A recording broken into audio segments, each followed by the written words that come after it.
Salmo 16, poema de Davi, Nova Bíblia Viva. Proteja-me, ó Deus. Davi está pedindo proteção de Deus, porque no Senhor eu procuro abrigo. Por que Davi está procurando abrigo? Certamente ele deveria estar passando por alguma situação que ele se sentia ameaçado. Quando nós procuramos abrigo? Quando nós precisamos de proteção. Quando nós precisamos nos proteger do sol, da chuva, da maldade de pessoas estranhas, da maldade do homem mau, da mulher má. Então ele diz no verso 1, proteja-me, ó Deus, porque no Senhor eu procuro abrigo. Ele está pedindo ao Senhor que seja o seu abrigo. Eu disse ao Senhor, verso 2, eu disse ao Senhor, o Senhor é o meu Deus, o Senhor é a minha única riqueza. Ele coloca Deus acima de toda e qualquer riqueza que ele possa ter. É minha única, aliás, ele diz que é a única riqueza dele. Ele coloca todas as suas fichas, toda a sua confiança no Senhor. O Senhor é minha única riqueza. Aqui Davi está pensando, está reconhecendo a soberania de Deus, porque só Deus pode ser a nossa riqueza. Realmente ele é a nossa única riqueza, porque tudo que temos, família, bens, tudo depende da bondade e da soberania dele. Se não fosse o Senhor, nós não teríamos nada do que temos. É um grande engano pensar que nós conquistamos as coisas pelo nosso próprio esforço. Nós fazemos a nossa parte, é claro, mas diante de uma única palavra do Senhor, nós poderíamos não ter nada do que nós temos hoje, até mesmo a nossa respiração. Então é muita sabedoria dele dizer que o Senhor é a única riqueza que ele tem. No verso 3 ele diz, eu sinto prazer na companhia das pessoas fiéis.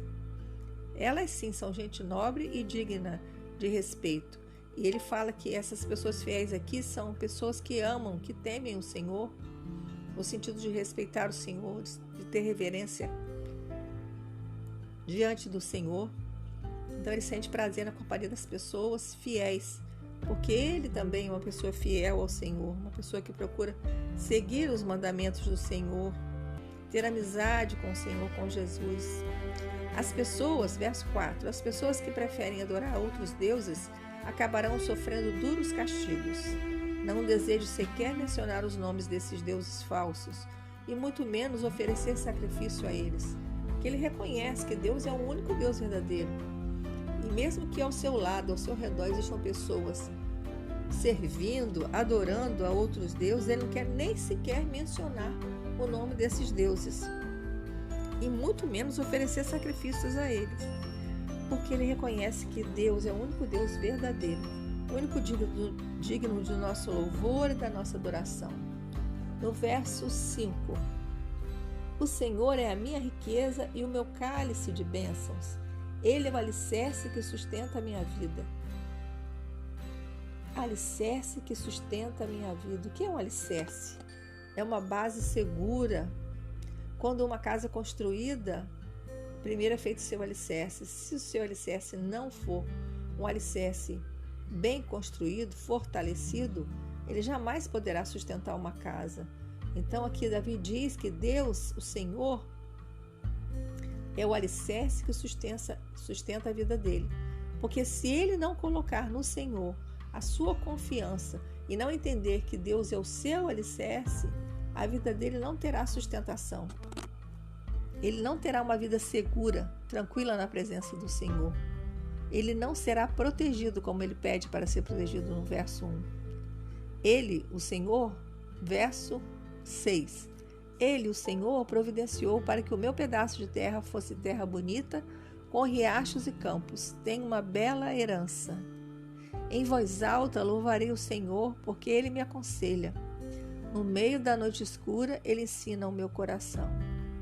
Quantas vezes nós somos acordados à noite ou estamos angustiados à noite, pensando em problemas, lembrando de sofrimentos que nós estamos passando, colocando em lágrimas diante do Senhor o nosso sofrimento. Mas ele diz aqui na noite escura, no meio da noite escura, seja porque o Senhor nos acordou para orar por algum assunto, por alguém, ou porque nós não conseguimos dormir, estamos no escuro chorando diante do Senhor, apresentando a Ele o nosso sofrimento, pedindo o seu socorro. Então ele diz que no meio da noite escura, Ele ensina o meu coração. Fiz do Senhor, verso 8, fiz do Senhor a minha companhia constante. Enquanto Ele estiver do meu lado, não tropeçarei. Que maravilhosa essa verdade. Fiz do Senhor a minha companhia constante. Enquanto Ele estiver do meu lado, não tropeçarei. A presença do Senhor, a comunhão com o Senhor, o ouvir o Senhor, o obedecer ao Senhor, mesmo contra a nossa vontade, faz com que nós não venhamos a tropeçar. Fiz do Senhor a minha companhia constante. Quando que o Senhor nos faz companhia? Quando nós andamos junto com Ele, admirando a sua presença conosco, amando a sua presença conosco, cuidando para não entristecer o seu Santo Espírito, para que Ele continue do nosso lado. Então ele diz na parte B do versículo 8, enquanto Ele estiver do meu lado, não tropeçarei. Ele sempre vai estar do meu lado. A única pessoa que pode afastar o Senhor de mim sou eu mesmo. Eu, os meus pecados, eu e a minha indiferença, eu e estar concentrada na minha própria vida, isso fará com que o Senhor não esteja ao meu lado. Mas se eu o buscar e o tiver em alta conta, e se Ele for a base de toda a minha vida, a sustentação, o alicerce, como diz no versículo 5, enquanto Ele estiver do meu lado, não tropeçarei. 9. Por isso a minha alma e o meu espírito se alegram, e o meu corpo repousará tranquilo. 10. O Senhor não deixará o meu corpo abandonado no sepulcro, nem permitirá que o seu amado sofra decomposição. Aqui o poeta Davi se transforma no profeta Davi, e talvez todo esse salmo seja já a profecia a respeito de Jesus, mas nós podemos aplicar a nossa vida. Mas aqui no verso 10 ele fala especificamente de Jesus. O Senhor não deixará o meu corpo abandonado no sepulcro. Ele fala o que iria acontecer muitos anos depois. Jesus não ficaria no sepulcro, Jesus ressuscitaria. Nem permitirá que o seu amado sofra decomposição. Foi assim que aconteceu com Jesus. Ao terceiro dia, Ele ressuscitou, Ele não sofreu decomposição. O Senhor o sustentou a sua carne. E no verso 10, quando Ele diz que não permitirá que o seu amado sofra decomposição, Ele está profetizando o que iria acontecer com o Salvador, com o nosso Senhor Jesus Cristo. Ele viria, morreria pelos nossos pecados, passaria por toda aquela humilhação na cruz, por causa do meu pecado, por causa do seu pecado. Mas no terceiro dia Ele seria ressuscitado pelo Senhor, assim como nós temos a promessa de sermos ressuscitados também. Quando nós morrermos, nós vamos ser ressuscitados quando Jesus voltar. Todos nós que morremos no Senhor seremos ressuscitados.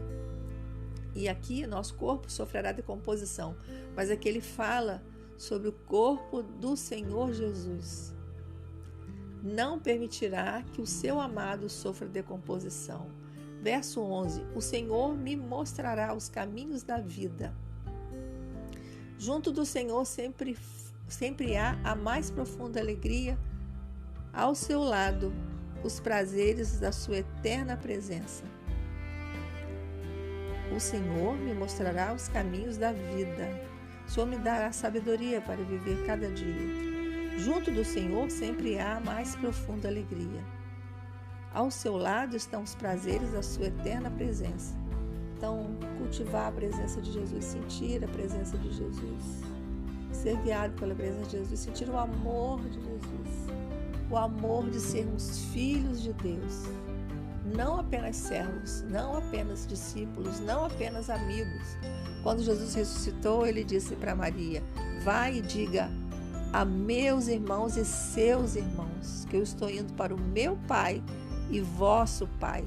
O Senhor nos mostra como Deus quer que nós entendamos o nosso relacionamento com Ele. Somos filhos amados. Então o Senhor me mostrará os caminhos da vida. Junto do Senhor sempre há a mais profunda alegria.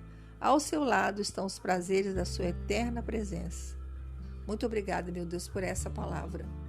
Salmo 16, poema de Davi, Nova Bíblia Viva.